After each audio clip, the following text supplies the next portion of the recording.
COSIA, I don't think is a household name in any way, shape, or form. Canada's Oil Sands Innovation Alliance. My mission in the next 15 minutes is simply to tell you what we're about and what we're trying to do, and perhaps subscribe some of you in this room. Okay?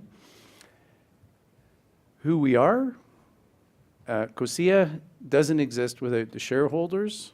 There's two tiers. There's shareholders and associate members. The shareholders control the organization, and they're all oil sands producers, in situ and mining producers, all aligned and committed on the task of improving our performance in a socio-economic context. That's it, right? In the slides, we'll go into more depth and detail on how we do that, but we are committed in that regard. The associate membership program, and I'll flash up some of the members, are committed to helping the shareholders on that mission. It's a really, really simple model, and it is collaborative action. There's no politics in the organization. There's no question, is water, do we need to do a better job managing water? Do we need to do a better job on carbon emissions? Do we need to be more sensitive to land disturbance? Do we need to reclaim faster and be sensitive to habitat? Absolutely. There's no debate. When we sit around the table, we're not having a discussion of these issues. The organization exists because they are issues. And we exist and we meet on a regular basis and we're funded to make things better. That's it. And some of you, I hope, by the end of this, will recognize COSIA in the future, and some of you are going to want to come and work with us to deliver solutions. I really act or be acted upon. I did this slide while I was sitting at the table, listening to the talk. The key takeaway for us is those that have a very clear bias and investment in oil sands production, the continuity of that business, which we fundamentally believe is important to the prosperity of Alberta and to Canada, is delivering an important product, is we're acting. We know that it's a very, very complex world that we live in. We're acting, and we're making things better. And I'll give you a taste of some of the stuff that we're doing, but I think we've got enough evidence to say that we're serious about what we're doing insofar as the pool of technology that we've investment made on technology innovation is well over $1 billion already, okay?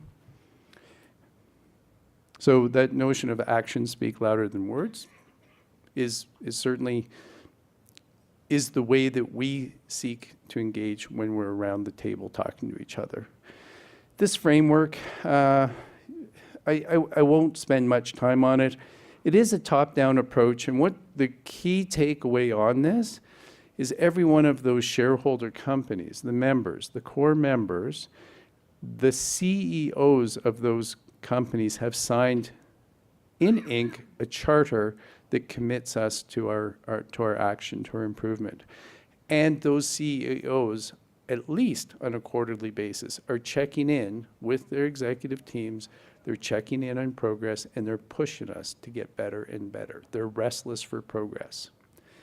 We do have, say, the infrastructure. We've got ambitions, and then opportunity areas and gaps. I'll describe that a little bit more, is how we seek to prioritize where we put our efforts, where do we put our energy, money to address the solutions. And that all comes down to defining a project portfolio at the bottom.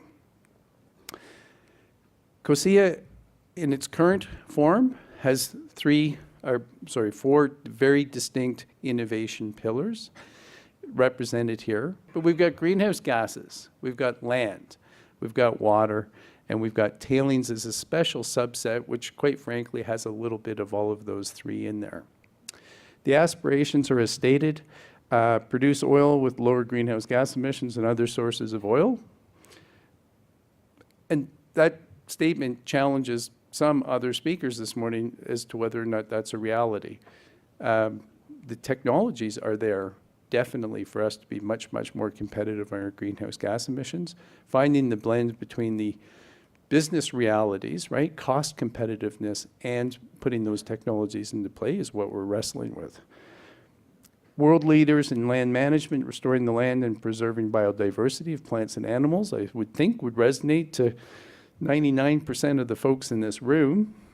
Be world leaders in water management, again, very, very strong message. We need to respect that water. We need to treat it as the precious resource that it is. And I think we're doing well in that space. And tailings is a very, very visual, significant issue, particularly with, I think, the Alberta context. Clear recognition. We want evidence. The public wants evidence, right? The provincial public, the local, national, and international. We want evidence that you guys are going to clean up that mess.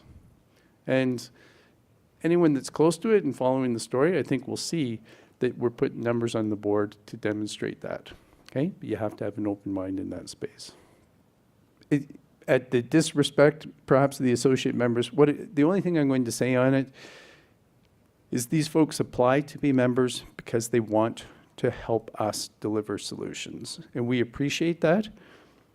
We also appreciate anyone that wants to work with us and help. And we are trying to reach out beyond the provincial boundaries, beyond the national boundaries. We want to be more open and receptive to ideas coming in, not only from oil and gas, but across all sectors. Part of the reason I was very happy to accept this invitation here is we want to reach out where other people have good ideas, to listen to those and to see which of those that we can adapt, we can borrow and implement, okay? I'll touch on this very, very briefly. Those 4 pillars, land, water, greenhouse gases, and tailings, each has a director. I'm the director right now for greenhouse gases. 9 months ago, I was leading the tailings space, and I've spent a lot of time in my career in the oil sands in the innovation game, and most of about 26 years in that space. And a lot has happened, and maybe we'll get to touch on some of that in the plenary. The GHG agenda is super simple, right? We do have work on quantification of our emissions, particularly uncertainties around fugitive emissions in the mining sector. Very, very focused on reducing the emissions from mining and in situ reduction. We've also got to look at capture and utilization and capture and permanent storage. That really is the landscape that we're working on. And none of those is more important than the other. We're working on that across the portfolio. And I just want to reiterate, we don't study climate change. We're the greenhouse gas environmental priority area. We're developing and implementing solutions to reduce greenhouse gas emissions. We spend no time talking about whether or not it's an issue. And I've got a bunch of other slides, but I'm going to use the greenhouse gas one. I've got similar slides for all of these. And it's just to give you a bearing, right? So we repeat our aspiration in the center, greenhouse gases. We've got representatives from all of the companies engaged in this issue, all of the shareholder companies. We talk about opportunity areas, okay? And these are the light green shaded, right? The bigger circles. An opportunity area, another way to frame it, those are areas that we know we need to address and where we want to improve, okay? And there's more detailed descriptions of them, but this gives you a brief summary. Then with the opportunity areas, the complement to that is gaps. And the gaps, another way to frame it, those are hurdles, they're impediments, they're challenges, they're uncertainties, they're things, they're issues that are getting in the way of us realizing that opportunity, okay? So, and just, fugitive emissions is an opportunity area. We know, especially in the mining business, we can reduce fugitive emissions, and we need to look at that. Okay, and this is from the mine face. There's gases evolved when you excavate the mine, and also particularly within the tailings ponds. Okay, there's biological activity that produces methane and CO2. So that's an opportunity area, get better there. As a simple gap, right, quantify area fugitive emissions. So we've got outreach. We're working with vendors to come up with better mechanisms to quantify those fugitive emissions so that we can determine where to focus the efforts on solutions. Okay? So now we know that over the course of a year, this is the profile of methane emissions from a tailings pond. We understand that. Now we drive for the solution to solve that. Okay? And that, if you repeat that model across all 4 EPAs, that's our modus operandi. And I will say it is devilishly difficult to communicate these sometimes. And it does take patience, and it takes time to develop a relationship. We're completely committed to that relationship development process. There's dollars and cents. I've touched on it already. The investment in the portfolio that's been shared right now is over $1.3 billion. I'll do a shout out to the industry and the tailings. In the last half dozen years, more than $10 billion has been deployed spent on technology deployment, and at least another $6 billion coming. Those are big, big numbers for tailings management. So anybody that would suggest that there isn't anything going on, I think would be just fundamentally wrong. But we also recognize people are restless to see progress. They want the evidence, and there's a concerted effort to communicate more effectively on that. I hope you got the message. We are a technical innovation organization, and we're going to change the future through collaborative action. We're doing it with a sense of urgency. And if we don't succeed, the business may well not succeed. The subsector may not succeed. In situ mining may not be further future prosperity. Okay? The central premise is we've got to do our part to reduce our environmental impact. We're not going to be able to solve the world's problems, but we have to be competitive within an oil and gas context. How oil and gas is buffeted by the changes, all of the uncertainties that are coming down, right? Future electrification of the grid, all of that, we know that that's an issue, but we're not letting that distract us from our core game, which is improving our environmental performance in a sensible way that makes sure the province and the nation benefits from the monetization of that resource in a responsible way. Just as I was listening, and this is really, I guess, taking advantage of being last at the podium to try and influence the discussion a little bit.